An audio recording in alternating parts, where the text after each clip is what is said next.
Hey guys, welcome to the Linux channel.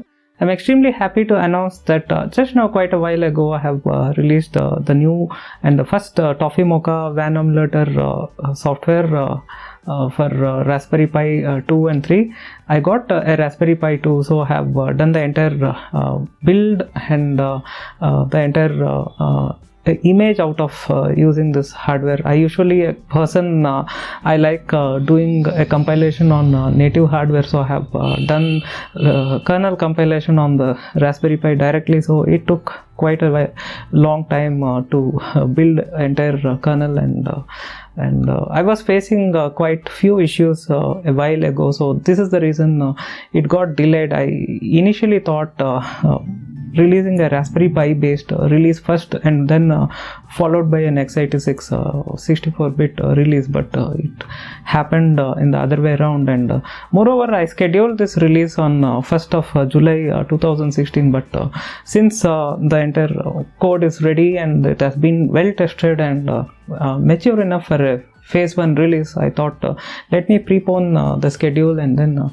let me start doing the release sequences. So finally today I was after a few obstacles I finally got the entire build ready, and from that I did the installation or the final build for release. So there are like I got two builds in which one I have done the entire kernel compilation, so it is done in one SD card, and then I have to pull out that micro SD card with another micro SD card is where I do the entire development. So in case if you have any feature requests, you can request for the same. The idea of using Raspberry Pi is it is quite nice package. As you can see here, you can build entire WAN emulator on this device, and you can simulate various scenarios like a 3G network and a 4G network and some sort of a satellite based internet, and you can also introduce packet drops and packet delays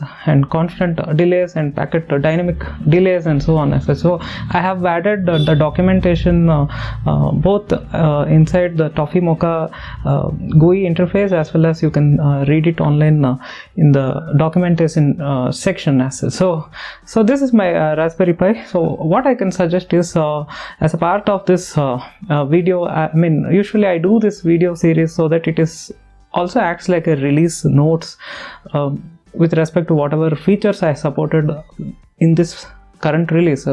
So with this I just want to mention that you can keep a cable something like this handy.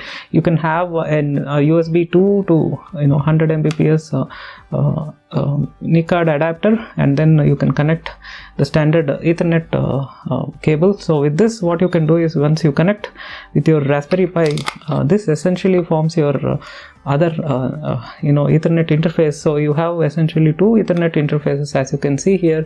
So either of that you can use it like a WAN port and a LAN port, and one should understand in Toffee Mocha there is no much clear distinction between any LAN port and WAN port. You can use either of that, but it is not the case with Toffee, because Toffee is a WAN optimization solution. So you have to specifically mention which exactly is your WAN port which is facing towards your internet or your WAN network, and which is your LAN port which is facing your inside network like your office network or a small office, home office, or your home network. So the configuration of these aspects is quite important for Toffee, but whereas in a case like Toffee Mocha, since it's a WAN emulation device, it is not much important as such. You can configure either of the ports as LAN and WAN. So this I thought of emphasizing, and in case if you are new with respect to Raspberry Pi, I highly recommend get a Raspberry Pi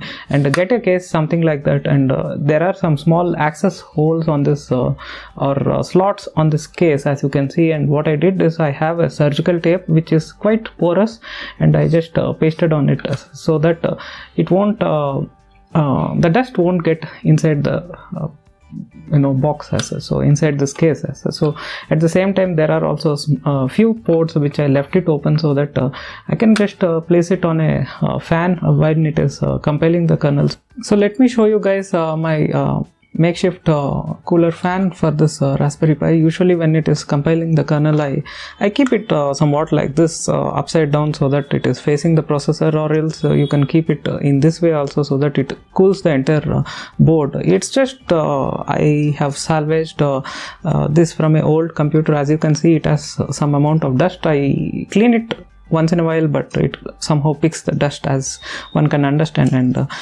this is a 12 volt fan which I have soldered to a 6 volt some kind of power supply, which is an old power supply lying around us. So this way what happens is this doesn't run too fast, and it runs quite smoothly and without any noise. So once you place your Raspberry Pi on top of it, it cools it when you do anything like a kernel compilation. So this is my build system I thought of showing across to you guys. And in case if you are interested, you can even strap it with some rubber bands, or you can even tape it on top of this, something like this. So in case if you have any very old computer, you can have something like this. And I like this metal part, so that it is neatly secured, and it acts like a sort of a thing to hold this fan, and anything you place on it, it won't touch the fan blades as such. So this is what I thought of showing to you guys as a part of this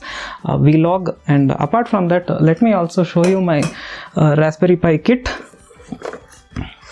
So once again, I thought of showing these things in this first video, so that it will encourage anyone who is new to Raspberry Pi development. And so being myself a guy who worked in various MNCs, and I still continue to work as a mentor with few companies abroad.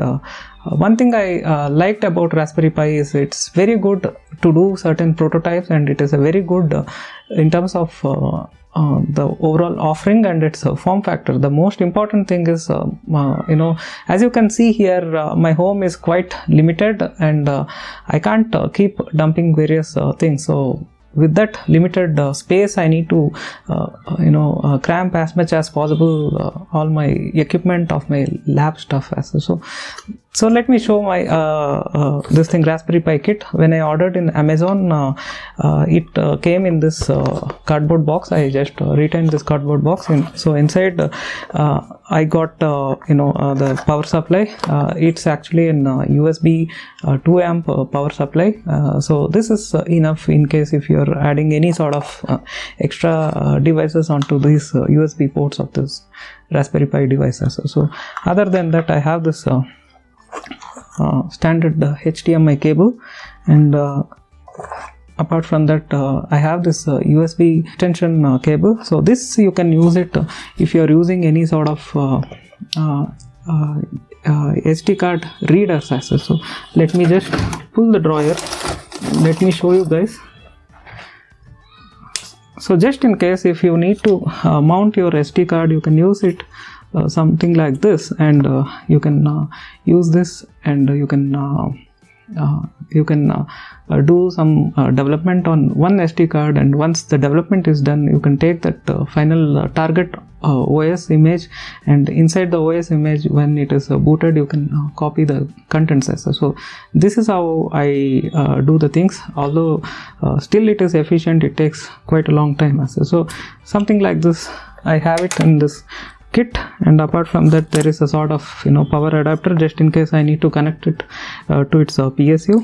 And apart from that, I have several micro SD cards. So you can see here, I have purchased these SD cards in Amazon, and it's from the company called Strontium. And the coolest part is you get the SD card as well as a very tiny USB card reader. So in case you need to transfer any image to and fro from your PC or something like that, you can use it through this way. Of course, when it is not connected to internet, or something is not, your compiled kernel is not booting as especially as, so in that cases you can't ever access Raspberry Pi directly. So in that case, you need to pull out the SD card, put it in a PC, and you can change the config.txt file, and then you can get the things once again running, and you can debug your kernel compilation, and then you can reinstall the same, and till it works successfully. So I have various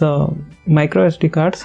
These are like 16 GB drives. So these I use to test the end image once I cook the image for the release. So one should understand, I never do development directly on Raspberry Pi. I take a reference as x86.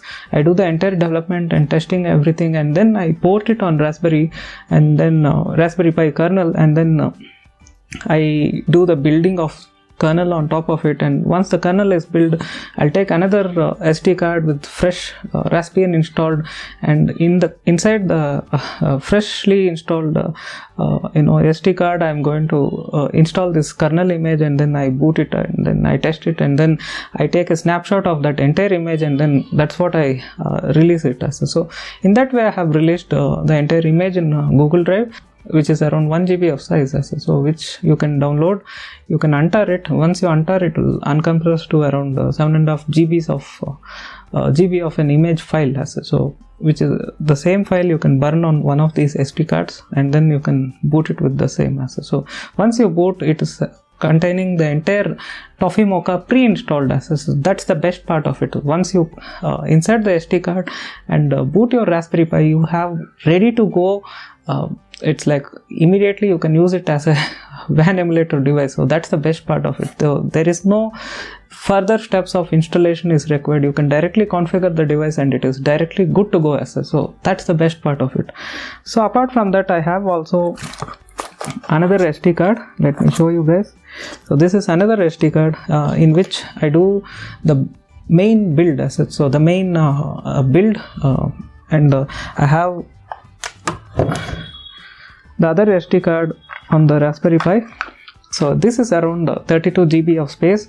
In this I do the entire kernel compilation, and this essentially acts like a main reference operating system or a build system, the entire build system. And this is going to be, once the kernel is compiled, I'm going to install in this, and I will do the build for release. And once it is done, I'll take the snapshot of the same, and one of these micro SD cards, I do testing of the same, and once it passes all the tests, I have taken a snapshot, and then I have compressed it and uploaded it in Google Drive. So sadly it is around 1 GB of space, and which I really don't know where and how to compress it further. So I appreciate if it compresses around 500 MB or something like that. So this is the overall work involved in putting across in Raspberry Pi, but I feel it is end of the day worth the effort. It took tremendously lot of time because I was getting some sort of issue in kernel compilation, and there is some issue in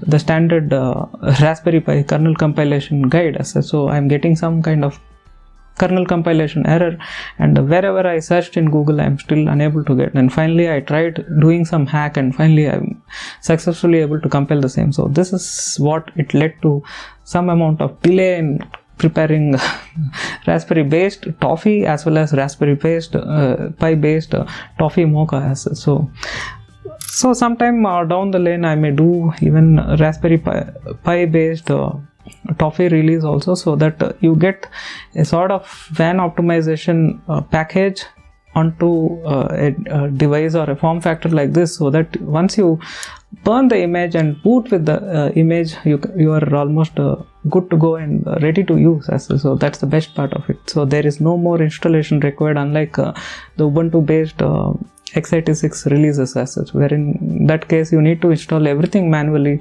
especially the GUI tools and as well as kernel binaries you need to install, and then you can start using the same. And if something goes wrong, you are stuck in the middle as such. So that's where it really annoys us. So guys, as I discussed before, I have done the entire development on Raspberry Pi 2, and I hope it works on Raspberry Pi 3 as well. So I'm not sure, and currently I'm really in short of funds, and in case if you like backing up the Toffee project as well as Toffee Mocha project, and you like overall my research, please do sponsor my project, and it is going to help in a great way as such in getting new resources and doing further research, and something like even like getting Raspberry Pi 3 as such.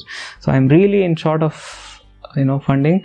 So every dollar what you sponsor is going to count. So it's my humble request as well. So in case if you have any great ideas and suggestions or else any queries, please send it across via my email, and as well you can post it in this YouTube comment section as well. So that's all guys for this episode. Thank you. Have a nice day. Bye bye.